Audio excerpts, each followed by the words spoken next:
पुराने पहाड़ों के बीच बसा हुआ था एक छोटा सा गांव मायापुर। इस गांव में हर चीज़ अलग थी। यहाँ पेड़ों के पत्ते चमकते थे और हवा में मिठास घुली रहती थी। गांव के लोग इस गांव में एक युवा लड़का अर्जुन था, जिसे बचपन से ही जादू की कहानियों में दिलचस्पी थी। गांव के बड़े बुजुर्गों से उसने सुना था कि हर 100 साल में एक रात होती है जब गांव का असली जादू प्रकट होता है। अर्जुन ने ठान लिया कि वह इस रहस्य को खोजेगा। एक दिन उसे गांव के पास एक पुराना नक्शा मिला जिसमें उस रात का जिक्र था। खुशमिजाज थे, लेकिन कुछ रहस्यमय था जो बाहर के लोगों को यहाँ तक खींच लाता था। कहा जाता था कि इस गांव में एक छिपा हुआ जादू है जो सिर्फ सही समय पर प्रकट होता है। नक्शे के निर्देशों का पालन करते हुए अर्जुन गांव के बाहरी इलाके में स्थित एक रहस्यमय जंगल की ओर बढ़ा।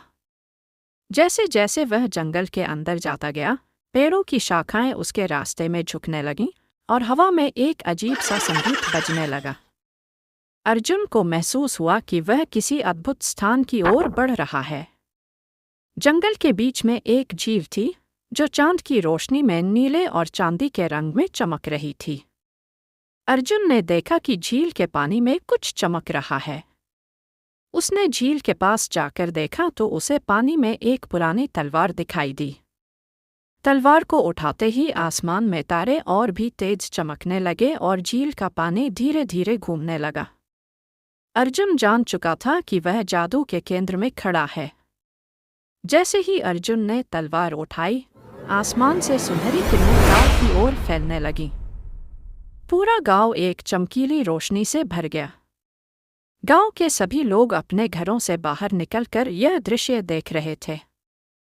हवा में रहस्यमयी ध्वनि गूंज रही थी। यह वही रात थी जिसका अर्जुन ने इंतजार किया था।